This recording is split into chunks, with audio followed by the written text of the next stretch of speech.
नमस्कार दोस्तों। कैसे हैं आप सभी? उम्मीद कर रहा हूँ अच्छे होंगे। ऑफलाइन क्लासेस होती है तो बच्चे रिस्पॉन्स कर देते हैं कि सर हम अच्छे हैं। चूंकि ऑनलाइन क्लासेस हैं तो रिस्पॉन्स आप कर नहीं पाते, तो मैं मान लेता हूँ कि आप अच्छे होंगे। आज का जो हमारा ये सत्र है, इसमें हम एक नए विषय के साथ में बात करेंगे। ये सीरीज हमने शुरू करी थी कुछ महीने पहले। इसमें हर 15 से 20 दिन में हम एक ऐसे सत्र का यूट्यूब पे अपलोड करते हैं जो आपसे जुड़ा हुआ है। जैसे पिछले सत्र में हमने बात करी कि एक एक अच्छे विद्यार्थी का अच्छा शेड्यूल क्या हो सकता है सुबह से शाम तक का। उससे पहले हमने बात करी थी कि विषय वस्तु को कैसे याद करें, है ना। इस तरह से हर 15-20 दिन में हम एक ऐसा सत्र लेते हैं जो विद्यार्थियों से केंद्रित है, जो इस पे बात करेगा कि पढ़ाई को किस तरह से ठीक तरीके से किया जाए। या मतलब अगर कोई बेसिक त्रुटि आपसे हो रही है, कई बार क्या होता है कि विद्यार्थी को पता नहीं चलता कि वो त्रुटि कहीं कर रहा है। तो जब कोई शिक्षक बता देता है तो उसको पता चल जाता है कि हाँ, इस चीज को थोड़ा ठीक किया जा सकता है। हालांकि सारी चीजें ठीक होती है, बट कई बार चीजें समझ में नहीं आती कि गलती कहाँ हो रही है। तो उसी विषय पे है, और ये जो सेशन मैं ले रहा हूँ लगातार, पिछले शायद 3 सेशन हो चुके हैं। तो इन 3 सेशन का जो सोर्स है, वो सारा का सारा मेरा अनुभव है। पूरा का पूरा अनुभव जनित है ये। इसमें कहीं पर भी कोई ऐसा नहीं है, किताबी बातें नहीं है। तो जो मैंने मेरे विद्यार्थी जीवन में या आज भी जो मैं अनुसरण किया है, मैं उसी विषय पे बात करता हूँ, उसी प्रकार से बात करता हूँ। आज हमारा जो विषय है वो है अभ्यास को लेके, प्रैक्टिस को लेके। कई बार स्टूडेंट इस संबंध में मेरे से बात करते हैं कि सर, अभ्यास कैसे किया जाए, इसका महत्व क्या होता है। तो इसी चीज को लेके हम 4 प्रश्नों के जवाब ढूंढेंगे कि इसका सबसे पहले कि महत्व क्या है, अभ्यास क्यों जरूरी है। एक विद्यार्थी अगर अभ्यास नहीं करता है तो आप मान के चलिए कि वहां तो वो पास नहीं होगा, और पास हो भी गया तो रैंक बहुत पीछे चली जाएगी। प्रैक्टिस बहुत ज़्यादा ज़रूरी होती है।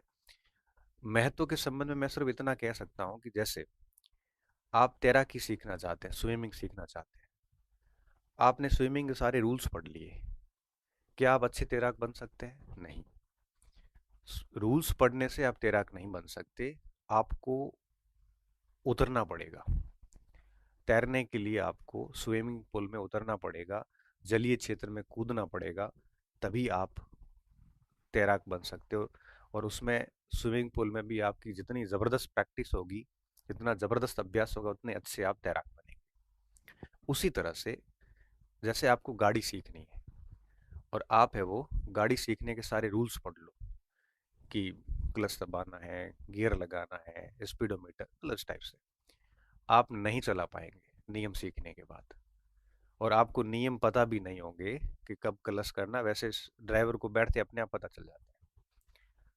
आप जब तक उस गाड़ी के ऊपर प्रैक्टिस नहीं करोगे तब तक आप स्किल्ड नहीं होंगे, शार्प नहीं होंगे, आप गाड़ी नहीं चला पाएंगे, भले कितने नियम आपको आते हो। यही बात गेम्स पे लागू है। गेम्स के सारे नियम पढ़ लो, लेकिन वो आपको आएगा तभी जब आप प्रैक्टिस करोगे।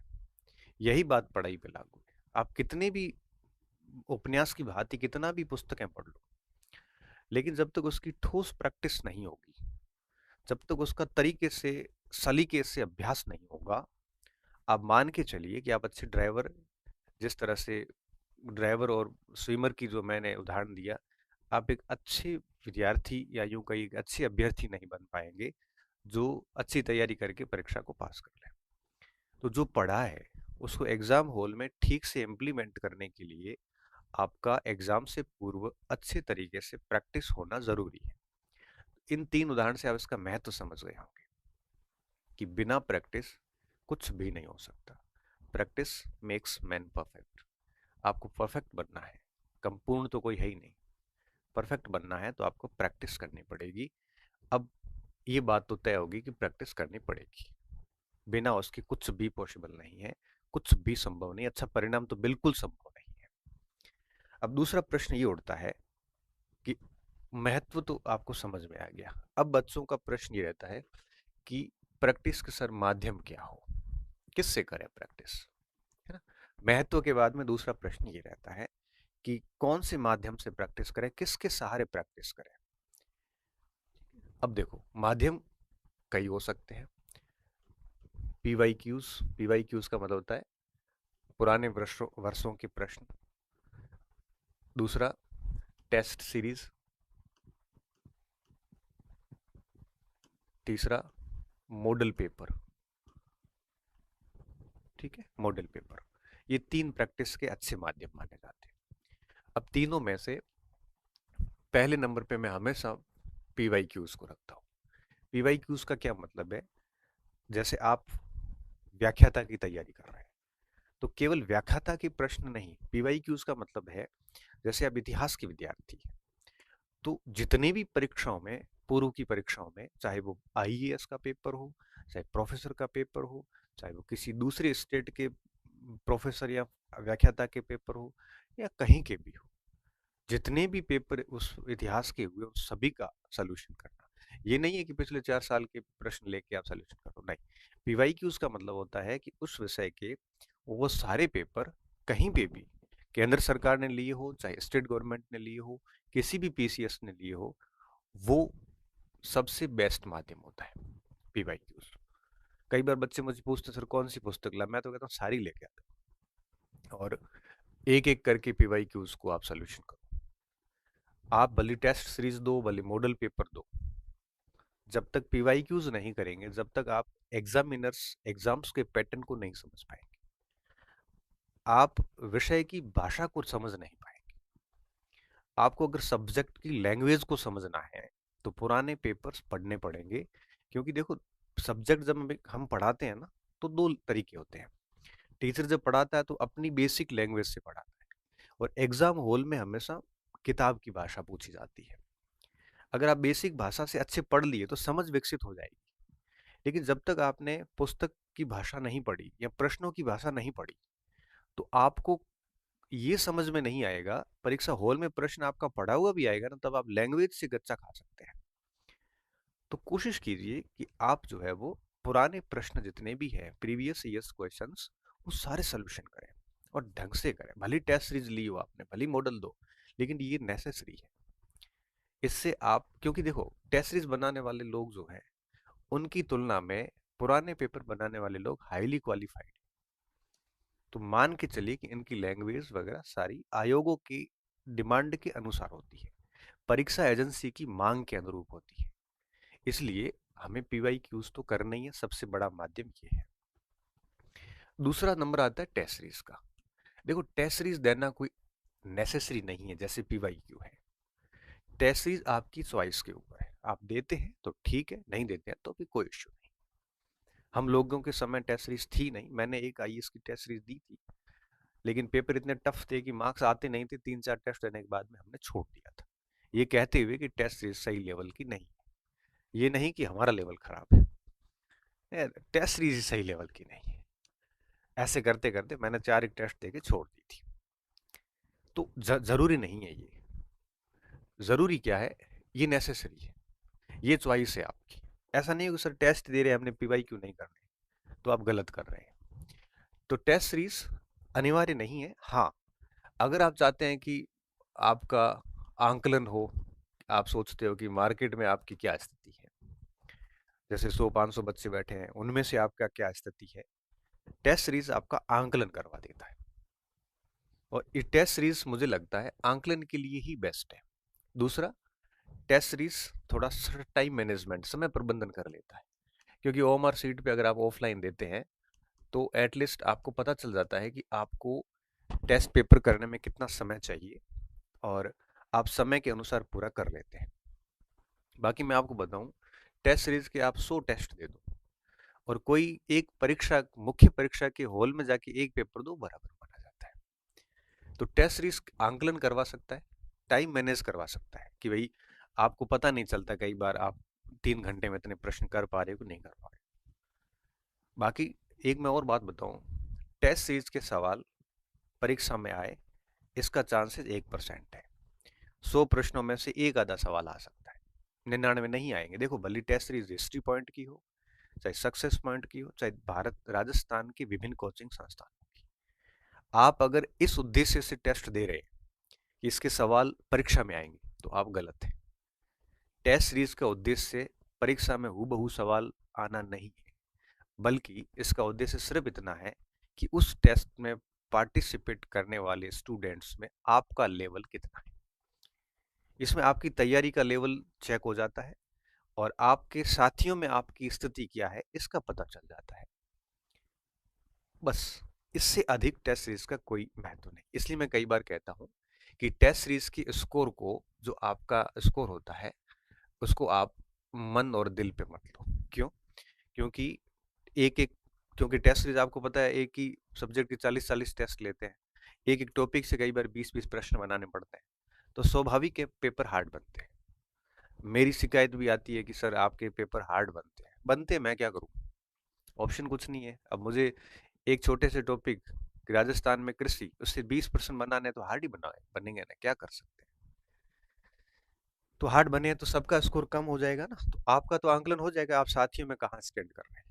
इसलिए मैं कहता हूँ इसका स्कोर को दिल पे नहीं लेना चाहिए, बस सोल्यूशन कर लो, साथियों से अपना आंकलन कर लो, और अपने साथियों में आप अगर 20वें स्थान पे हैं तो कोशिश करो कि आप आगे 15वें पे हो, कोशिश करो कि आप 10वें पे चले जाओ। धीरे धीरे अपनी रैंक को ठीक करने की कोशिश करो, आंकलन होता रहता है, इससे ज्यादा कुछ नहीं है। बाकी अगर आप ये सोचते हैं कि नहीं, ये मेंस परीक्षा में पेपर में प्रश्न आएंगे, तो बहुत गलत सोच रहे हैं आप। एक और बात, टेस्ट सीरीज के लेवल का और एजेंसी की परीक्षा के लेवल का, चाहे आयोग हो, चाहे आरएमएसपी हो, चाहे यूपीएससी हो, कोई लेवल मैच नहीं करता। क्यों? क्योंकि देखो, हम जो टेस्ट बनाते हैं, हमारे जो लोग हैं, ये कितना भी बना दे, आरपीएससी के लेवल को मैच नहीं कर पाता। और आरएमएस भी है, उसके लेवल को भी मैच नहीं कर पाता, क्योंकि वो लेवल बहुत कम है, टेस्ट सीरीज का लेवल बहुत हार्ड रहता है। तो तीसरा, कोचिंग सेंटर्स वगैरह जो होते हैं, हम लोग भी जनरली हम हमारे सोर्सेस का यूज लेते हैं। अब जरूरी नहीं कि आरपीएससी और आरएमएस भी आपकी हमारी सोर्स के अनुसार पेपर बनाए। तो थोड़ा सा टेस्ट सीरीज का रहता है कि टेस्ट सीरीज का और आयोग का या आरएमएसपी का आपस में बहुत अच्छा रिलेशन है नहीं।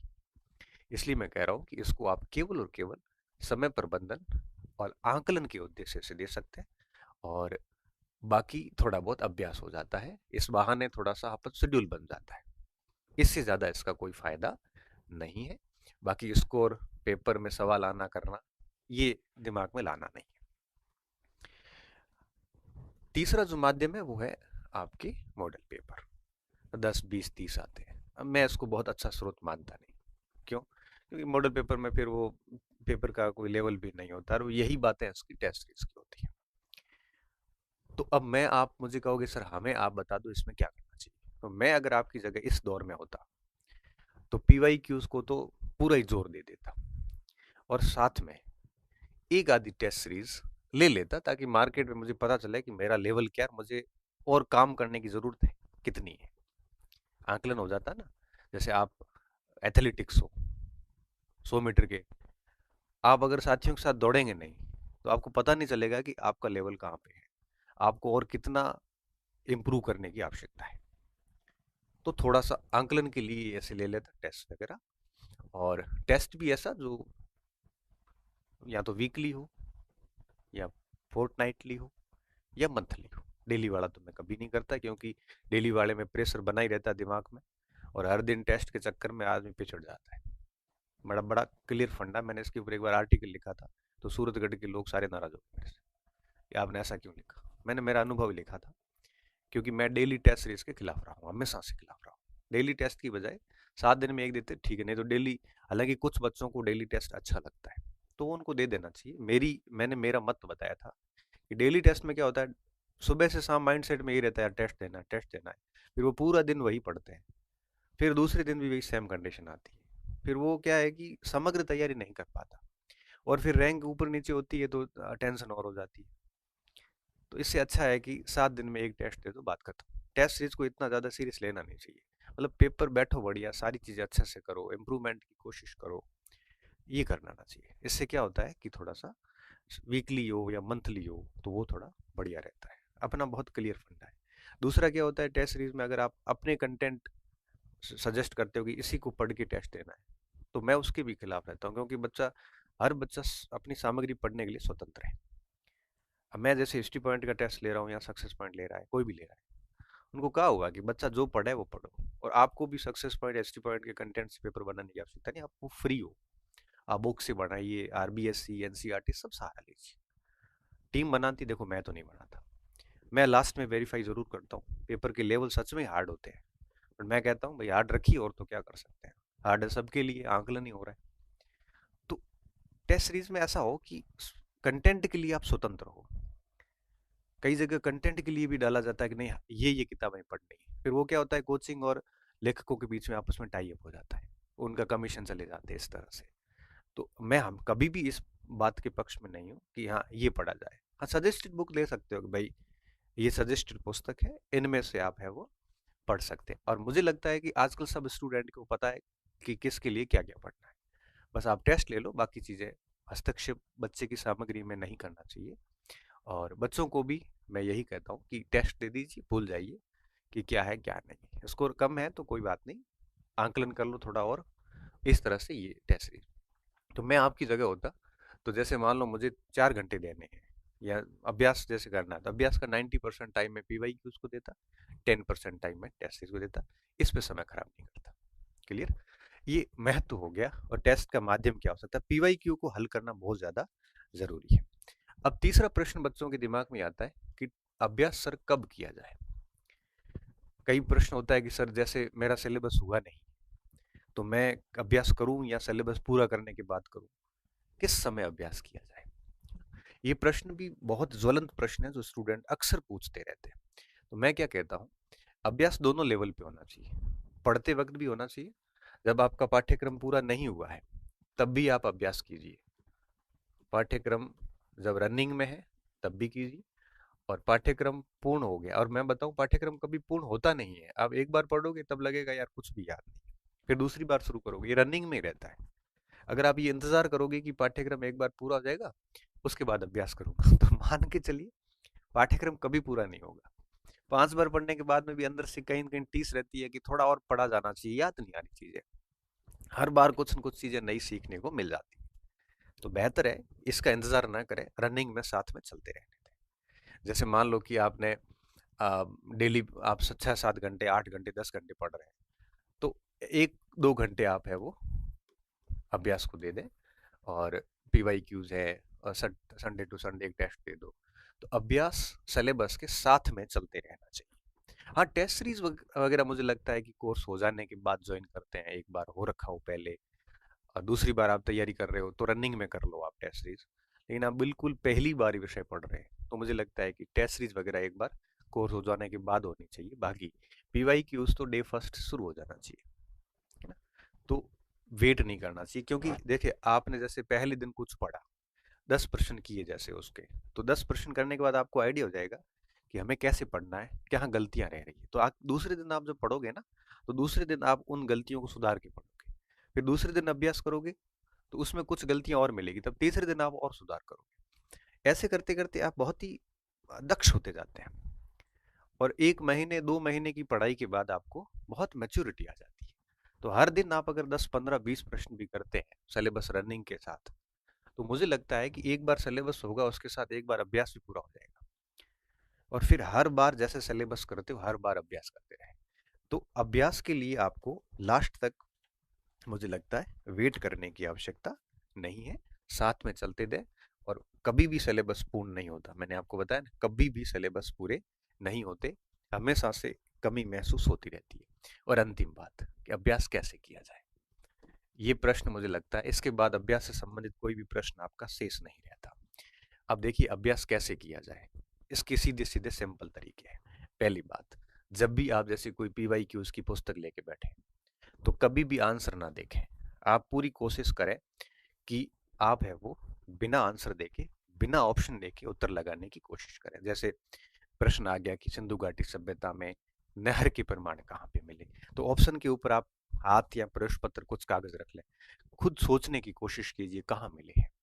फिर अगर आपको याद आ गया कि सोर्तगोई से मिले अफगानिस्तान से, आप ऑप्शन हटाइए, देखिए हाथ हटाइए, देखो पढ़ा है तो आप उसको क्लिक कर लो, फिर उसकी व्याख्या दी हुई है तो पूरी व्याख्या पढ़ लो, और उसके बाद में दूसरे ऑप्शन पे चले जाओ। इस तरह से पूरा एनालिसिस करिए, बाकी 3 ऑप्शन का भी एनालिसिस कर लीजिए कि धोलावीरा से कुएं मिले, इसमें यहाँ मिला है। इस तरह से आप भले 15 प्रश्न ही करो, लेकिन आपको कभी ये गलती नहीं करनी है कि प्रश्न और सामने उत्तर न अपन छिपके से उत्तर देख रहे हैं। कई बच्चों को मैंने देखा है, इधर से प्रश्न सामने पड़ा है, पीछे उत्तर पड़ा है, वो छुपके से उत्तर। अरे इतनी इतनी मक्कारी क्यों कर रहे हो? ईमानदारी से सॉल्यूशन, अभ्यास ईमानदारी से होता है। आप उत्तर पहले देख रहे हो, बताओ। आप 4 ऑप्शन लेके बैठे हो, उत्तर देख देख के लगा ये तो मुझे आ रहा था। ये बड़ा बेकार अभ्यास होता है। आप उत्तर बहुत अंतिम अवस्था में देखिए, जब आपको लग रहा है कि अब हम इसको नहीं कर सकते, तब जाके लास्ट में अब आंसर पे जाइए। तो आंसर सबसे लास्ट में। मैं तो कहता हूँ प्रश्न पढ़िए, ऑप्शन पे पेज रखिए, याद करिए, उत्तर आ रहा है तो ठीक है, नहीं तो ऑप्शन देखिए, फिर 4 ऑप्शन के ऊपर एनालिसिस करिए, फिर भी उत्तर आप गैस करिए, फिर भी नहीं आ रहा है तब उत्तर देखिए आप, या एग्जैक्टली आ रहा है उसके बाद उत्तर चेक करिए कि हाँ मैं सही हूँ कि नहीं। उसके बाद थोड़ा सा उसकी व्याख्या पढ़िए, फिर सेकंड प्रश्न पे जाइए। भले मैं तो कहता हूँ कि 1-2 घंटे में 20-30 सवाल ही हो, बट ऐसे अभ्यास से आपको बहुत सीखने को मिलता है। आज की जनरेशन क्या करती है?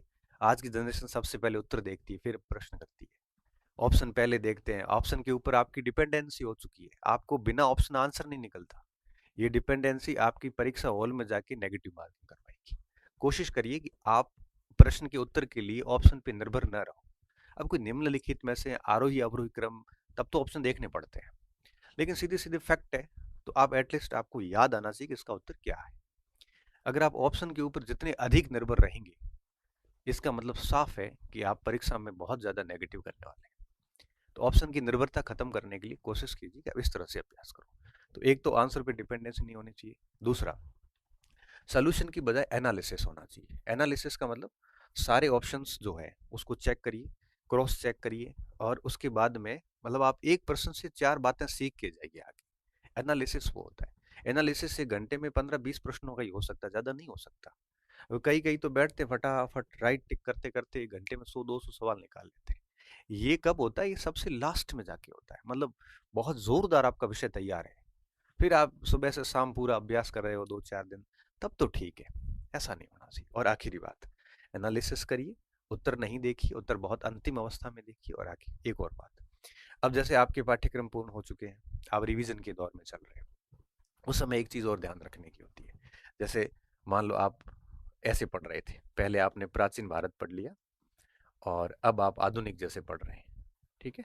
तो मुझे क्या लगता है, जब आप आधुनिक रिवीजन कर रहे होते हैं, उस समय आपको प्राचीन भारत का अभ्यास करना चाहिए। फिर आप जैसे मध्यकाल पे आ गए, अब मध्यकाल पे आ गए, तब आप आधुनिक भारत का अभ्यास करिए। तो एक तो आधुनिक पढ़ते पढ़ते साथ में आपने पहले रनिंग में कर लिया था, अब आप रनिंग जैसे सिलेबस 1-2 बार हो गया है, उसके बाद जब आप वापस रिवीजन करते हैं, तो रिवीजन करते वक्त क्या करना होता है? रिवीजन के समय सबसे बढ़िया ऑप्शन ये होता है कि जिस भाग का अभी आप रिवीजन कर रहे हो, उस भाग का अभ्यास ना करके जिसका आप रिवीजन पूरा कर चुके हो उसका अभ्यास करना चाहिए। इससे क्या होगा? इससे आपके ये भाग चलते रहेंगे, जैसे आधुनिक चलता रहेगा और प्राचीन भी साथ साथ में रिवीजन चलता रहेगा, अभ्यास भी साथ में चलेगा। फिर जब मध्यकाल पढ़ो तो इन दोनों का रिवीजन करो। इससे क्या होगा कि मध्यकाल चलेगा, आधुनिक प्राचीन साथ में चलेगा। नहीं तो होता क्या है, जब आप प्राचीन पढ़ रहे हो तब प्राचीन का अभ्यास कर लिया, आधुनिक में आधुनिक करोगे, मध्यकाल में मध्यकाल का करोगे। जब मध्यकाल तक आओगे तब तक आप प्राचीन धुंधला धुंधला होना शुरू हो जाता है। बेहतर क्या होता है, जब आप प्राचीन करके आधुनिक काल पे आए। अब ये देखो, गणित में गणित के अलग अलग पार्ट होते हैं, साइंस में उसके पार्ट होते हैं, मुझे सारों नाम सारे आते नहीं है। हिंदी में कह सकता हूँ, जैसे आप पाश्चात्य काव्य शास्त्र पढ़ रहे हैं तो आप उस समय रिवीजन कर रहे हैं, तो आप हिंदी साहित्य के इतिहास का अभ्यास कर लो। जैसे पॉलिटिकल साइंस है, आप वेस्टर्न थिंकर पढ़ रहे हैं तो इंडियन थिंकर की रिवीजन शुरू कर दो। इंडियन थिंकर पढ़ रहे हैं, वेस्टर्न की रिवीजन शुरू कर दो। कॉम्पिटिटिव पॉलिटिक्स पढ़ रहे हैं, आईआर का रिवीजन शुरू कर दो, साथ में प्रैक्टिस शुरू कर दो। तो इससे क्या होता है कि 2-2 3-3 पोर्शन एक साथ चलते हैं, बिल्कुल उनसे अलगाव नहीं हो जाता। ऐसा नहीं हो कि आप ऐसे फिर विश्व तक आओगे, छठे पाठ तक आते आते इनका अलगाव शुरू हो जाता है, ऐसा नहीं होना चाहिए। तो जब आप रनिंग में होते हैं तो आप जो भाग पढ़ रहे हैं उसी का अभ्यास करिए। जब आपका एक बार कोर्स पूरा हो गया और दूसरी बार जब आप रिवीजन पर चले जाते हैं पाठ्यक्रम पूर्ण होने के बाद, फिर आप जो भाग पढ़ रहे हैं उसकी बजाय जो पढ़ चुके हैं उसका रिवीजन शुरू कर दें। इस तरह से चलिए आप। बाकी देखो, जटिलता नहीं लानी है, बहुत आसानी से करोगे तो चीजें बहुत आराम से हो जाती है। बट मैं इतना कह सकता हूँ कि रिवीजन का जो टाइम है ये डेली हर दिन 1-2 घंटे होना चाहिए। फ्री टाइम, ऐसा नहीं सुबह उठते रिवीजन करने बैठ गए, खाना बना रहे हैं, फ्री टाइम है, पढ़ने का मन नहीं है, कॉन्फिडेंस डाउन हो रखा है, जब लगे ना कि कुछ भी नहीं आ रहा है, उस समय आप रिवीजन शुरू कर दो, सॉरी प्रैक्टिस शुरू कर दो। तो 10 प्रश्नों का सोल्यूशन करते ही अंदर सी फीलिंग आती है, अच्छी सी वाइब्स आती है कि नहीं नहीं यार मुझे आ तो रहा है, ऐसे थोड़ी कमजोर हूं मैं। तो सबसे बढ़िया रिवीजन का फायदा यही होता है, कॉन्फिडेंस देता है। तो जब भी थोड़ा लो फील करो, आपको लगे कि यार मुझे कुछ भी नहीं आ रहा, कुछ भी याद नहीं, उस समय रिवीजन करना शुरू कर दो, मतलब प्रैक्टिस करना शुरू कर दो। जब आप बहुत फ्री बैठे हैं, पढ़ने का कोई मन नहीं हो रहा है, उस समय आप प्रैक्टिस करना शुरू कर दो। जब आपका जैसे नींद जैसी स्थितियां हो रही है, सोना नहीं है, तब थोड़ा प्रैक्टिस करना शुरू कर दो। तो ऐसे करते करते दिन में 1-2 घंटे प्रैक्टिस के निकालने चाहिए। और जब लो फील हो और डीमोटिवेटेड फील हो, उस समय तो प्रश्न करने ही चाहिए। तो इससे क्या होता है कि आपका ये सारा सिस्टम बना रहता है। तो इस सत्र में हमने इम्पोर्टेंस, माध्यम क्या होना चाहिए, कब रिवीजन होना चाहिए, कैसे होना चाहिए, इन सारे बिंदुओं पे बात की। उम्मीद करता हूँ आप इसी पैटर्न से चल रहे होंगे या फिर इससे ज़्यादा इफेक्टिव पैटर्न पे चल रहे होंगे। उम्मीद ये है मेरी। अगर नहीं चल रहे हैं और कोई त्रुटि कर रहे थे, इस वीडियो को सुनने के बाद अगर आपको कहीं लगे कि आप एरर कर रहे थे, तो आप समय रहते एरर को ठीक कीजिए और इस चीज़ को लागू कीजिए। फिर देखना कितना बढ़िया परिणाम समय के साथ आपको मिलेगा। बहुत बहुत धन्यवाद विद्यार्थियों। अच्छे रहिए, मस्त रहिए, पढ़ते रहिए, प्रैक्टिस साथ में करते रहिए। और नेक्स्ट वीडियो किस विषय पे बने, नेक्स्ट वीडियो में आपको बनाऊंगा 10 दिसंबर, 10 से 15 दिसंबर के बीच में। ठीक है, क्योंकि 20 दिन के बाद ही बात करने का आनंद आता है। मैं चाहता हूँ कि ज़्यादा बात नहीं करूँ, 15-20 दिन में एक आधे ऐसे ज्वलंत विषय पे बात करूँ, ताकि आप जहाँ बेसिक गलतियाँ कर रहे हैं वो आप ठीक करो। ठीक है, तो आप कमेंट बॉक्स में विनम्रता के साथ सुझाव दे देना। डेफिनेटली उस विषय पे आगे अगली वीडियो बात करूंगा जो 10 दिसंबर के बाद होगी। ठीक है, बहुत बहुत धन्यवाद विद्यार्थियों, पुनः धन्यवाद। हंसते रहिए, मस्त रहिए, स्वस्थ रहिए और पढ़ते रहिए।